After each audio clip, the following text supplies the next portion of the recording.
getting ready for Beckie Lindsey live from California. We have our studio up. We are placing the palm tree background in place. Monitors 1 and 2 are live and ready. All cameras are on. They're aimed. They are in focus. We'll switch to the live studio in 5, 4, 3, 2, 1. Well, good evening and welcome to a special edition of PJNet Live. Our hashtag theme for the evening, Unplanned, Unborn Lives Matter. Now, Unplanned is on my mind because many of you, I have not personally seen the movie, but many of you have seen the movie Unplanned. And what many of you have probably heard, some of the things going on about that movie. And some of the trials and tribulations and persecutions and censorships and so on and so forth. And but there's more to it than just that. Now, let me give you a little background. Del Didway has a friend, and Del appears each Tuesday night right here. And he has a mutual friend that he mentioned in one of his posts on, I believe, Facebook or something. And I went to follow up and find out, well, gee, and I went and read the blog of Beckie Lindsey, and it was on the Unplanned movie, and I really liked the writing. I really did. And folks, many of you know, I'm not a blog reader. That's why I do videos. And so I said, well, here, let me go to her website, and go to the website, and then from there it says, follow me on Twitter. And I go to Twitter, and I realize that we're already following each other. So I said, well, I'm going to send her a message. So I send her a private message, and I realized that some 3 years ago, I had reached out to her about doing, well, this. Well, the timing just wasn't right, I guess, and God had a better idea. And meanwhile, I'd told Del, I said, look, circle up the wagons. Let's reel this one in, okay? And then I said, oh, forget it. We're already well on our way. So, folks, I'm very pleased to bring on board for the first time here on PJNet Live, Beckie Lindsey, all the way from the great state of California. So we, in her honor, have taken our studio out to the beaches somewhere in the world. And set her there. Beckie, what a providential occurrence. Once God got ready to pull the trigger, here we are. And I read your blog with great interest. But before we go there, tell us a little bit about you and Del Didway and how your lives have intersected. Well, thank you for having me today, first of all, and for the palm tree background for California, even though, to be honest with you, I live in the desert in California. I'll relocate our next time. We'll have a different place. I'm loving the palm trees. It's probably about an hour without traffic. California traffic's real fun. Mm-hmm. So anyway, Del, well, we met basically on Twitter. So we didn't meet personally at first. We just started following each other. We're both authors, and we did end up meeting face to face at a writers conference. I got to meet him and his lovely wife, Angie. Mm-hmm. He is just a super inspirational guy, very helpful, and found out I'm writing some devotions and he was getting in devotions, and we just were collaborating with ideas, and that's what he does. He helps people and spurs you on, and he's a great mentor, really. He's helped me a ton, and he actually got me connected with One Christian Voice, which is and basically it's Christian news. And so there's the national site One Christian Voice, and then there's 30 other divisions across the United States. I ended up becoming the editor of SoCal and Christian Voice, and Del and Angie are over in Southern Ohio doing their thing. But because of doing all these different connections we make, with Del and other authors, I've had the opportunity to interview some really fun people, and that includes the writers and producers for the movie Unplanned, and that's another story of how I got connected to them. So I'll let you ask any more questions that you want to, and then I'll tell you how I got connected to them. Well, about how long ago was this when you connected with Del?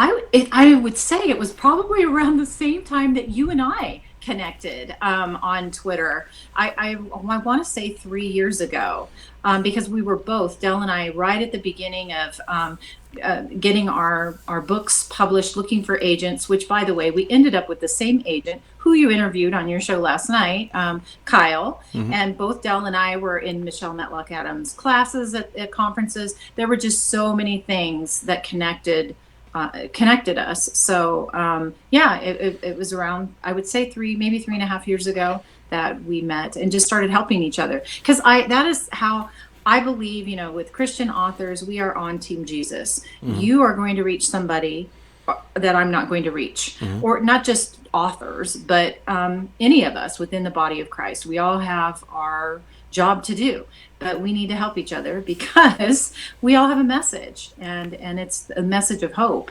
And you're going to reach people I'm not going to. So that's my goal, is to help others succeed if they're writers or whatever it is that they're doing in getting that message out there. And I know Dell and his wife are the same way. So it was just a great connection to make. And I see that you're that way too. Yeah, I'm a coach, and teamwork, nothing great or evil for that matter, has been accomplished without teamwork. There's just a dynamic, and I love it. I live for it. Reading your blog on the Unplanned movie, we've all at this point heard about it, but I read some things in there that just I'd not seen, not heard, couldn't imagine. Some of the adversity, some of the hurdles that they had to jump over and wrestle with. So walk us through, you say that you got introduced to some of the people behind the scenes. Tell us about who those people are, and tell us about some of the things you learned that you shared in your blog. Okay. Well, the way I got connected with the folks from Unplanned is actually because of another connection with Intercessors for America. And I just love this organization. And I've been doing some writing for them. And I like to help promote them because they are praying for our country. It's not, I don't want to say, yes, it's political, but it is how to pray, basically. So it's a great organization. So it's IFA. I want to get that website for you in case anybody would be interested. I'll get that for you later. Yeah, send that to me later. Folks, we'll include that in the description of this YouTube video if you're watching this on YouTube. Yeah, because I think people would really love this, because they have all kinds of guests come on that from, oh my goodness, well, obviously the Unplanned folks were there, and that's how I got connected to them. And I said, hey, I would like to interview them and write an article, being that you guys got, and they set it up. And we had some hurdles. I kept trying to, because they're in Southern California too, we were supposed to meet face to face, and it was one thing after another, because this was right before the premiere of the movie. And they just kept encountering problems. And as you know, I mean, there was some, the best way to put it would be some censorship going on. The guys were just trying to get advertising, get it out there to let people know about the movie, and they were being shut down left and right. So I was just another place to be able to get the word out there. And not me, but One Christian Voice, and then whatever sites we could get to share it as well. So it was really through Intercessors for America that I was able to. If I'm hearing you right, even before the movie was released, when they were trying to promote it and get, buy paid advertising, they were getting resistance even at that point. Oh, absolutely. I mean, they were willing to pay and were being refused. Fox News talked about it, CBN. Other than that, they weren't getting any advertising other than word of mouth and people that were pro-life that knew, or like Christian magazines and news outlets like we are. That's it. But word got out. Another thing that was a setback was the R rating. And I'm sure people have heard about that. But yeah, they were given an R rating, which was really kind of, when you look at it, the reason for the R rating was violence. And that in itself is telling us that the act of abortion is violent. It is violent. Yeah. It's funny because a lot of times in like an action movie, The kill 'em up, bang bang. An R rating is a good thing because that attracts an audience. But the problem, I think, that I didn't really think about until I had read it on your blog is the previews of movies that you see before the movie you're going to watch. If it's rated R, it's not going to be on there. Is that right? They can't just clean it up. I mean, happen. You'd think that. No. So the R rating in their case was a big blow. It's funny because I'm a businessman as well, and you make your plans, your pro forma, your budget, and you just who would assume that if you have money, and you go to buy something, that the person selling it would say no. Now, funny, if you are a baker and someone who is a homosexual couple wants to engage your services and you say no, the full weight of the Department of Justice comes down on your shoulders and you're basically shut down. But if you are an advertiser and a movie such as Unplanned wants to buy an ad, you can say no, and that's okay. Right. Well, double standard. Exactly. And interestingly, in my state of California, what this meant was a girl under the age of 18 could go and have an abortion and not even notify her parents, but yet she was not able to attend the movie because it's rated R. Yeah. Unaccompanied by an adult. Yes. Yeah, it's hypocrisy, a double standard, and it's one thing to disagree, but there has to be a single standard, and the truth is a single standard. It is not relative. It doesn't move around. God has it recorded in the Bible, but it seems like once you get outside of that realm, they'll move the goalpost. So even before the movie came out, there was controversy, but then the movie comes out. Now what happens? Well, we also, you know what, I'll go ahead and tell you about that, but I also had another interview with them where we knew about some spiritual warfare, which all of this is. Okay. By the yes, way. absolutely. we know it's all we know what's going on behind the scenes. So I'll digress to that later. But as far as once the movie did come out, that very weekend so it premiered in some places on a Thursday or Friday, but come Saturday, their Twitter account was basically shut down for a good portion of the day, mysteriously. Of course, once people found out about it and were complaining, it was put back in place, and the same thing with Facebook. We had that kind of thing happening on Facebook, even before the movie too, trying to put up any kind of advertisement for Facebook. They were denied that. So it was just left and right getting hit with shutdowns. I am watching this cultural war going on, and I won't say it doesn't happen to both sides. It actually does. We just don't know much about the other side, but predominantly it is the Christian and conservative voice that's being hampered. I hate to use the word censored, but censored probably is a good word. But it happens over and over and over. And then they fight, they fight back and they get some help and people start piling on in support. And then the platform will say, "Whoops, sorry."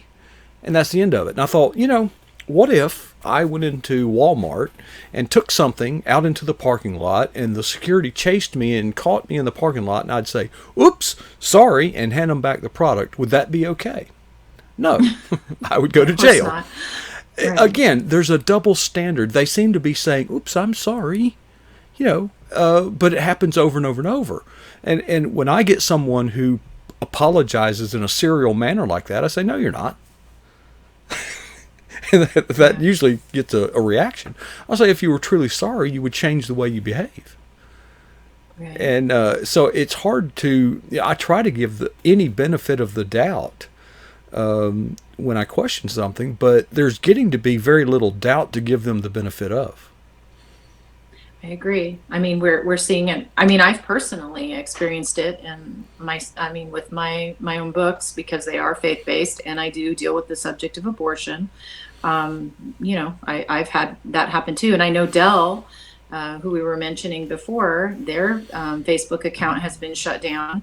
The one for Southern Ohio Voice, which is connected to One Christian Voice, and probably because they do stand up for life, basically, and he's not quiet about it. No, he's not. I know, I know.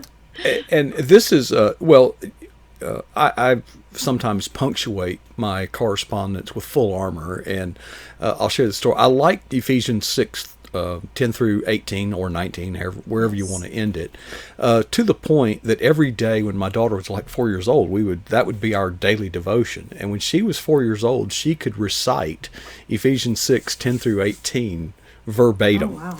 And so full arm, but in there it says we are at war, and I'm all for all the praise and worship and fellowship and all that good stuff.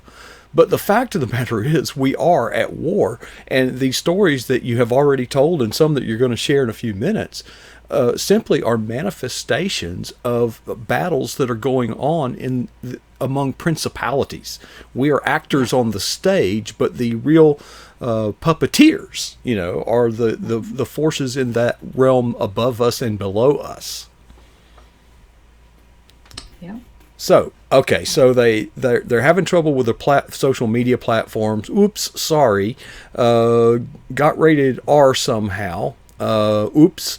And, but in spite of that, at the end of the day, the movie was an outstanding success. But I read some things in your blog that I had not heard about, because Dell was sharing on this program how he went and bought a bunch of tickets, basically rented the theater, and bought all the seats and had an event. And of course, his was very, very successful, but not so much everywhere else. No, I mean, it was, people would buy tickets in advance and show up to the theater and be told it's sold out. And so some groups as large as 100, maybe churches together would go, and we're told, oh, sorry, it's sold out. And they're like, well, we bought our ticket. Well, I'm sorry, it's sold out. And somebody would go and check, and it was an empty theater playing the movie. And this happened quite a few times. Or now, this isn't hearsay. How do you know this? I know this because the writers, Chuck Kozelman himself told me this, and he told Intercessors for America this, and it's out there. You can hear it straight from his mouth on a video where he's interviewed by David Kubal from Intercessors for America. I have a recording where we've talked, personally. This is straight from them. This isn't just hearsay. This happened. But of course, we're not going to hear this in mainstream media, but I don't know. I had the privilege of being able to hear it from them. So I'm going to talk about it, because this isn't right that this is happening. And another thing that was happening with the tickets was people would go in, and they were charging the ticket basically. They put on there a different movie is what they did. So they get the ticket and it was another movie. And then they're like, wait, we're supposed to be here for Unplanned. And they say, oh, go ahead and go on in. It's in whatever theater 4. But yet now revenue, they're not getting the for the movie. So that was another thing that was going on. And I guess they said, oops, we're sorry. Our clerk made a mistake. I don't even know what they did. There was, because the clerks, I don't know if they're who. We know ultimately, we just talked about Ephesians chapter 6. We know ultimately who's behind it. But as far as, I think just the people in the at the movie theater probably had no clue. Well, and it could have been it could have been a rogue employee at the box office. Yeah, it could have been that they didn't do the right thing, and they could have been reprimanded. But the effect is the same. Okay, the money went to the wrong place, and I don't know how they would reconcile that, or if they ever did. But I wonder how often that happens on movies that are not like Unplanned. Well, yeah, it makes me wonder about other Christian films, because I'm really this, as you know, this was a PureFlix film, and there's other PureFlix films that I want to support, and then other Christian faith-based films. And I kind of look at when you're going to go to one of those films or purchase it through PureFlix, it's like a vote. We're saying, yes, I like this and I want more of this. So it's not just the money, it's our vote as well that's being taken away. So, but I think it's important for us as Christ followers to attend these movies and tell other people to attend the movies, because this is the message we want to get out there. And sometimes It's we can take a friend to see a movie, and that's going to have a bigger impact than what maybe we've said, or maybe it's going to emphasize what we've been telling them by taking them to a movie. Well, against all odds, this movie did quite Mm-hmm. well, and that makes a statement in our culture also. Absolutely. Yes, you're right. I mean, and they're shocked too. But they're shocked, but then not, because from the get-go, they knew it was a God thing. In my previous interview with them, I mean, this has been a long time coming. It was 4 years ago when they had somebody approach them and say, hey, it was another writer producer that gave them Abby's book and said, this is something I think you should look at. It needs to be a movie. Well, they wanted to do a Western. They were all Mm. set to do a Western. They had no plans, no plans of doing Unplanned. But both of them sat down to read it and thought, oh no, this is, we need to do this.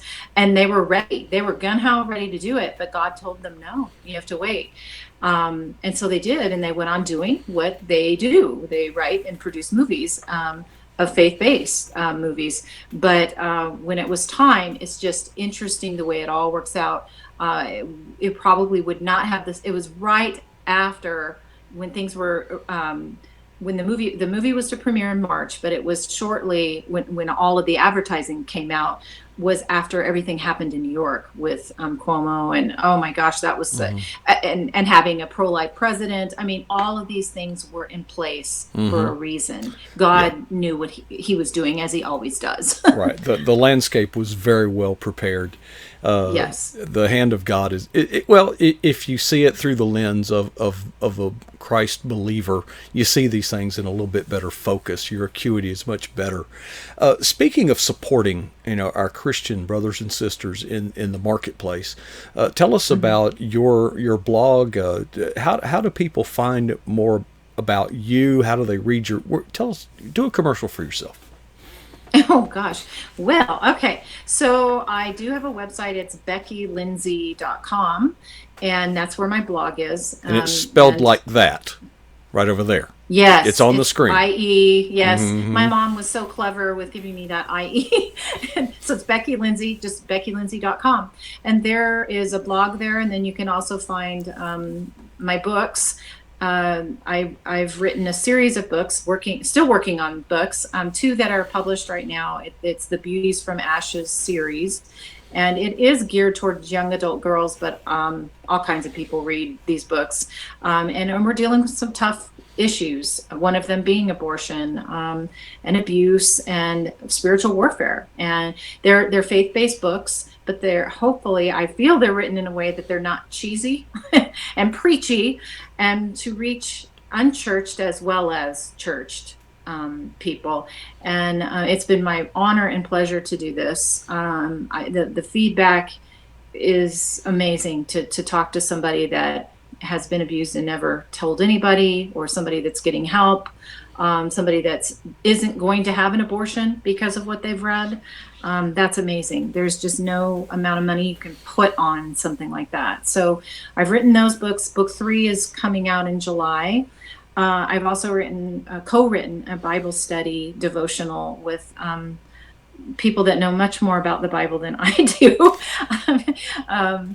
And the great women of God that I attend a pretty large church out here in California. We've got probably about 14,000 people. Wow. So I guess you consider it a mega church. Great Yeah. pastoral staff, but some very talented women. And I was able to collaborate and write a study, and several of our ladies at church have done it. So that's what I do. I'm a writer. I also am, I mentioned, the editor of So Christian Voice. So my goal is to get the message of Jesus Christ out there. And that's what I do. Well, we're told to make disciples, and that's how you do that. So Yes. BeckyLindsey.com, it's on your screen. It's right there. The spelling is, don't misspell it or you'll get the wrong place. Now, you've been blogging, I think, very consistently over about the 3 years that I've known about you. You blog normally, Mm-hmm. what, on Monday? Does that sound right? Yeah, I usually do weekly. Occasionally, if something pops up, like say an interview, like what happened with the producers of that film, I might have a special blog, but usually it's on a weekly basis. And it's just, it's God in real life. And also coffee, because I'm a huge coffee fanatic. So I have my Jesus and coffee time every morning. I tell people, if you can't thread the needle of a running sewing machine, you need more coffee. And so when you first started blogging, how, obviously you don't just put out the first blog and it's how do you keep going? How do you get started? How do you persist? What would you tell to other people who are either thinking about it or they've been doing it for a while and they're discouraged? Well, it does take time to build up an audience of people, and I didn't. This has been trial and error. Everything from the blog to my writing, and I like to encourage other people to not give up. So if God's given you a message, then you need to listen and put it out there. Yes, it's scary. Coming on this show was scary, but we've got a job to do, and you just build it up over time. You let your family and your friends know, and you put it out there on Facebook and get to know people through social media like Twitter, like how I got to know you. I wouldn't have found you had it not been for writing the blog and sharing that out there on Twitter. I also am on Instagram because some of my audience are teens and they really like Instagram, so I'm on Instagram as well. Yeah, so I just say don't give up, keep trying, and it takes time to build an audience of people. I would say though, interact with people. They want to know you, and I look at it, they're my friends. I mean, people who are, I want them to comment, I want prayer requests, and just interact, ask questions. And you'll be surprised, people do give prayer requests and they do ask questions. So that's pretty neat. Well, the Holy Grail is when you put things out there and you do get an encouraging remark. And the funny thing about blogging, Twitter was once described to me as a place where everybody wants to be heard and nobody wants to listen.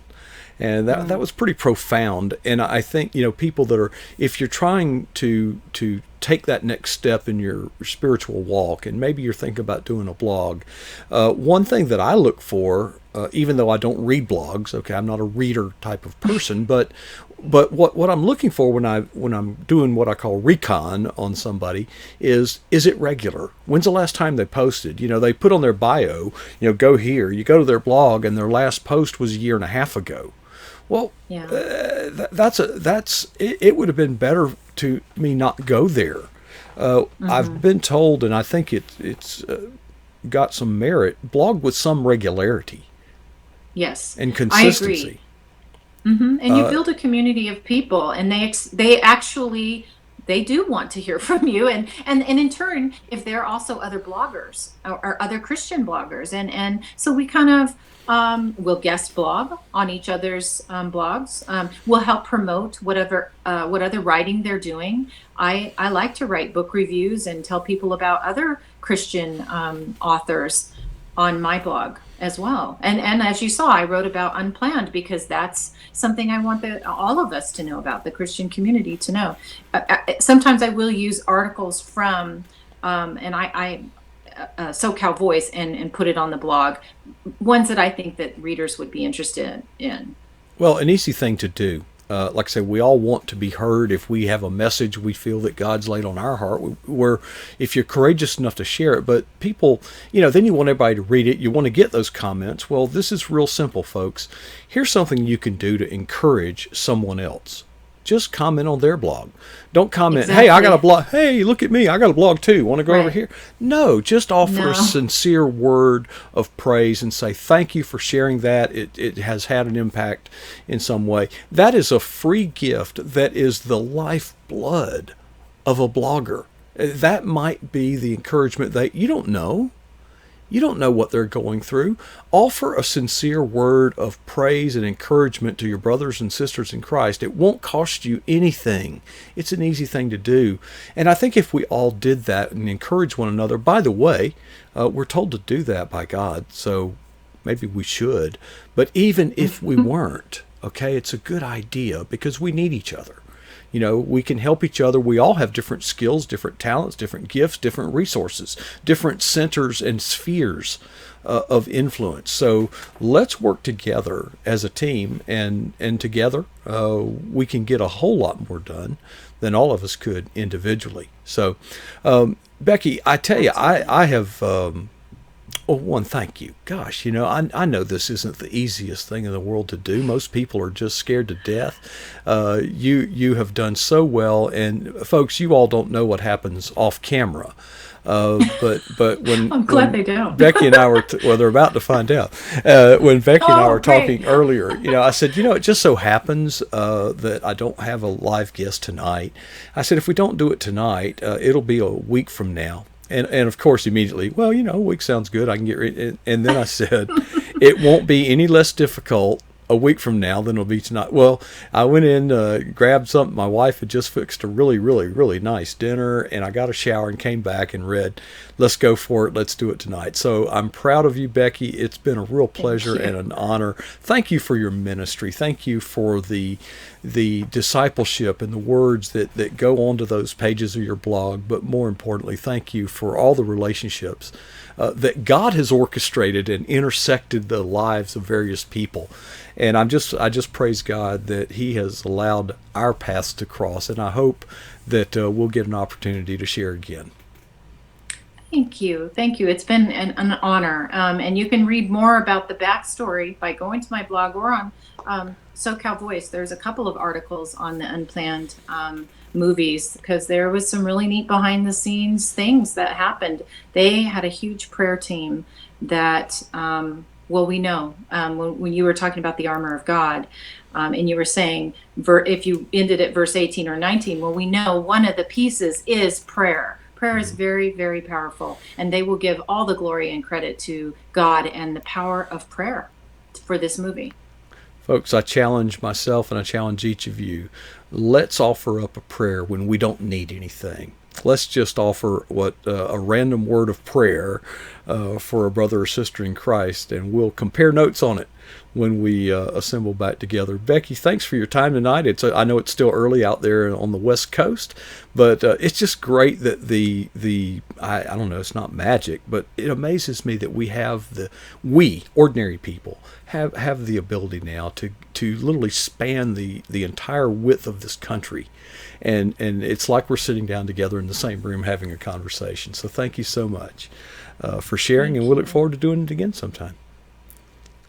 Same here. Thank you.